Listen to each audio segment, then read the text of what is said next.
We'll go ahead and get started here. Thank you all so much for coming to our Fall Sports Media Day of 2023. We'll get started with Joe Franklin, our Director of Track and Field and Cross Country. Well, thanks, guys, for all being here. I know it's a big day for sports fall press conferences. Super excited about the season. We finally are starting to make progress on, we got the schedule set for the fall. That's a big step. We're all but one coach. We've got our staff filled out, and then the kids are starting to trickle in today and tomorrow. I saw a bunch of them out running. We start officially on Tuesday of next week, so a little later start than what they're used to.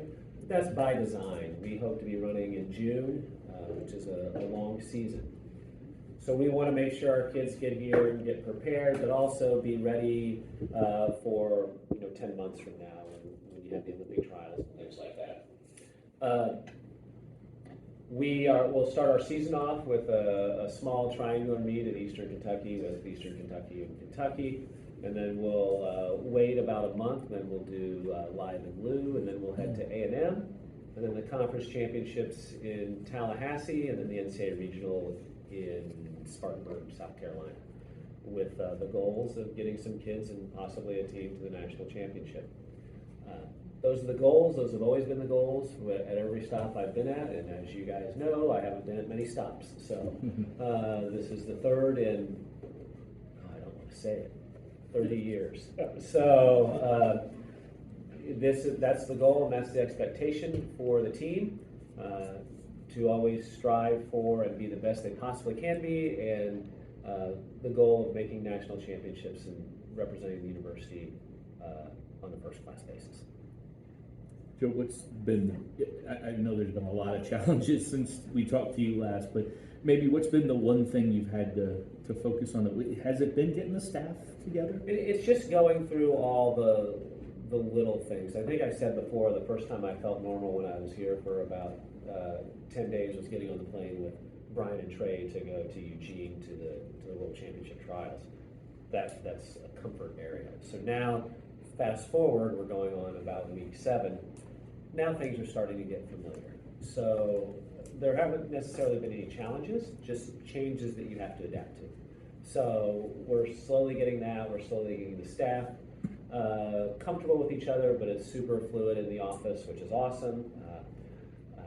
And we're just down one staff member, but we hope to have that done here in the next day or two, just waiting on some paperwork. So no significant challenges that aren't that I would consider challenges. What's it been like talking to some of the players? You kind of try to learn more of the culture about Louisville yourself? Oh, well, it's interesting because it's this isn't a me thing, this is a we thing. So we met with one of the women this morning just talking about training locations, because we like to build our practice schedule out so the men and women have it. And then we're talking about cross country specifically because that starts now. So the men and women have where we're going to be each day. And Bailey and I are sitting there asking the student, hey, what's the name of this location? We've been there, but we don't exactly know the name. So those students have been super receptive and super excited, just like we are, and that's our personality. Our personality is one of let's give everybody great opportunities, and they feel that. It's been, once we get going on Tuesday, there'll be a lot more interaction. Probably if you ask me 8 weeks from now, they'll probably need a break from me, especially after I have a cup of coffee or two. They're going to be like, oh gosh, this guy's going to relax. So this is only a half a coffee today, so you got to see me on 2. So they've been super receptive. Coach, what was the incentive? What was the motivation across the I think that is a multi-layered question. Josh and his commitment, and Marvin's and the athletic department and the university's commitment to athletics across the board is unlike anything that I've seen, and that is refreshing.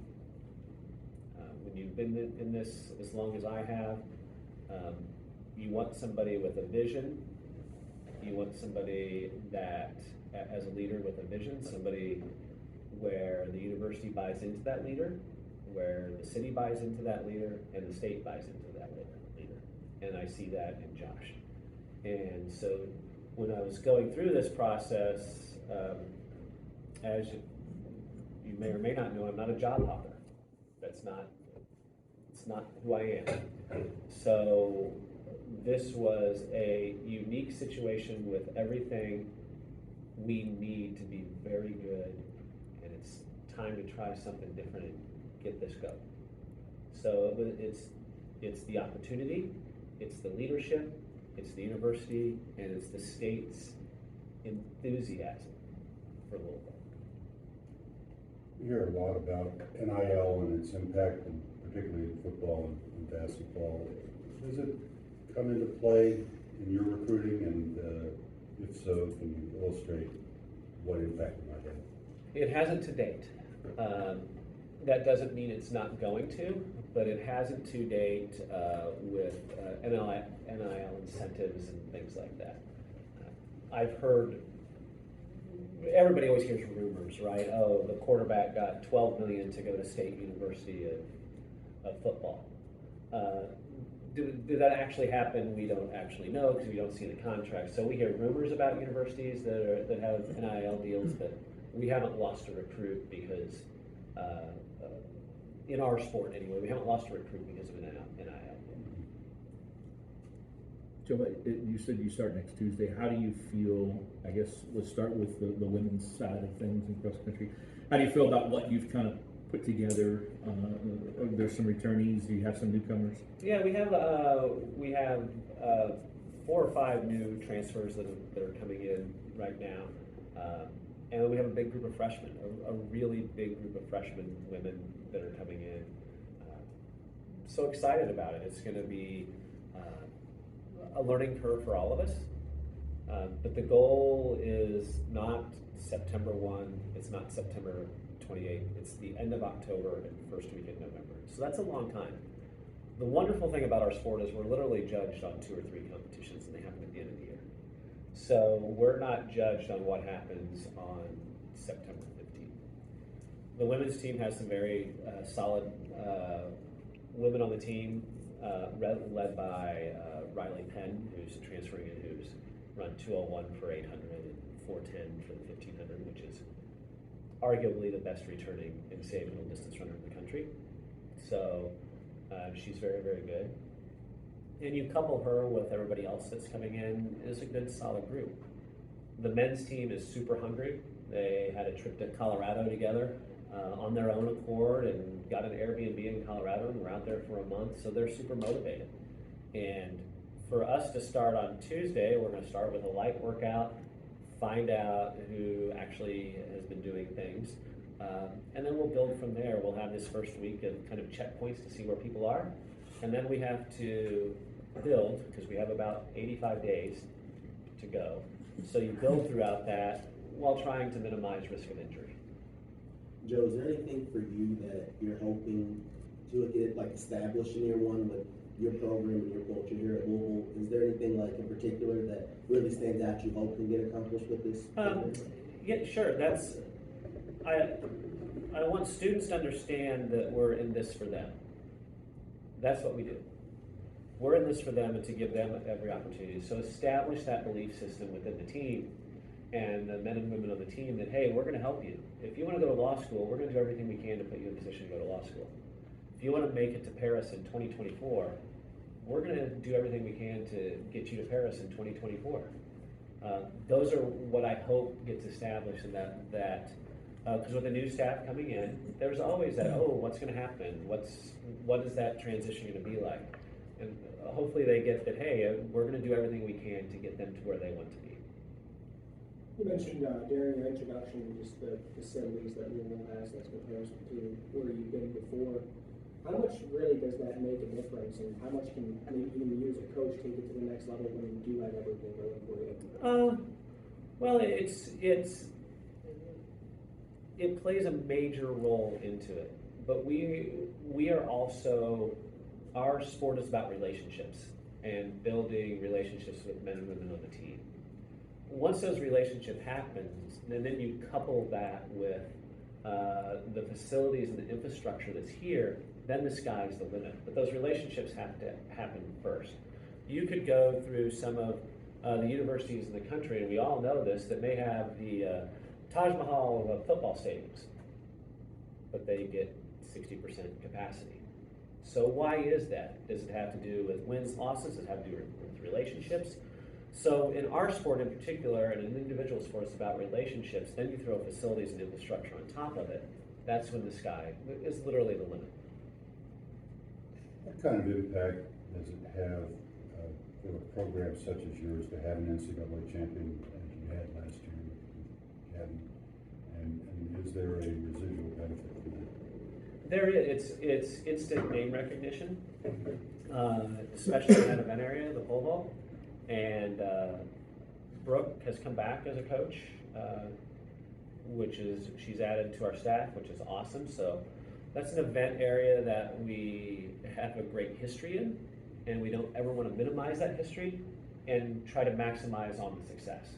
So Gabby will actually be coming back here, at least as of right now, coming back here to train for Paris in 2024. So Gabby's going to be around, and we want her to be part of our staff and whatever level she is allowed to be part of, and help grow that portion of the program, because the vault is super unique, and we have one of the best vault coaches in the world literally on our staff. So let's promote that area. You mentioned to be at the end of the season, to peak and putting together the schedule. Obviously intentional how you space meets out, I assume, to give you a little break early in the year. It is. Again, we're going to be judged on the end of October and middle of November. So let's look at prize fighting. They're not fighting every 2 weeks. They're fighting every 5 months or whatever that is. So if we go to the well too often, we will that well is going to run dry. So when we hit it, we have to be ready to hit it hard and hit it at the best of our ability for who we are. So we can't go out and go every other week or every 2 weeks or every week, because at some point we will just run out of gas. They'll get injured, they'll get sick. Because in about week 4, we're going to go through a sickness, because you have all these people coming from all across the state and country and world into the university. We're going to have sickness, and we got to manage that. We got to manage all types of things that go through, because the one thing you can't do in our sport, you can't fake it. 5 miles is not fun when you have strep throat. Right? It's just not fun. So you got to limit risk. So I'm the king of the 3-word text. Wash your hands, take your iron. All those little things that you can control. Take a look at, you obviously had a recruiting pitch for this job. What's your recruiting pitch to get kids here to Louisville? Oh, there's a lot. Metropolitan city, world-class university, an airport that you can see from the university.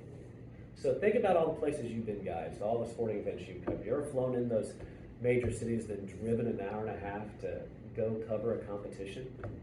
That's miserable. Imagine doing that, coming back from a 10 p.m. trip, landing, and having to drive 2 hours to get to your dorm room, or an hour and a half. That is a quality of life that's key to what we do. Because we do come back on Saturday nights. We do these things differently. So that's for us to land and be in bed in 20 minutes. There are very few. Just look at the footprint of the ACC. There aren't many people that can do that. And I'm just running through my head real quickly. I can't really think of any. Maybe a couple, but not 5 minutes. And some a long way. Yeah, so from a recruiting pitch, we have a world-class indoor facility that we have access to. We have ease of access for travel. We have fantastic university that supports athletics. We have great leadership in Josh. We have medical and mental health professionals, unlike any situation I've been in. And I've seen every situation in the United States. I didn't know the infrastructure here until I started talking to Josh. So when you talk about recruiting pitch and things that we literally have in every sport everything we need to be successful at a very high level. Last question. You mentioned earlier just talking to one of your runners about, finding the different spots to train here in the city. I'm just wondering, for someone who's new to Louisville, what that's been like to get out and just see different running spots throughout the city, and how does that compare to some of your other previous stops? It's we're probably going to have 5 or 6 locations that we train at, and those aren't going to change very often, except if they're on their own. It's just getting to know them. It's getting our bikes fixed and being able to get on the bikes, so that we tend to be on the bikes. We're not a coaching staff that just drops kids off in a van and goes. We're going to be on bikes with people, talking to people. Because again, like I talked about before, it's about relationships and building that relationship with kids. So we want to be out there as much as possible. Bailey and I, this weekend, will have to get out and start riding a lot and just literally figuring out where we are. Thank you. Thanks, guys. Thanks for taking time. Enjoy Canes. And for all you guys that are wearing On and Nike, this is an Adidas room.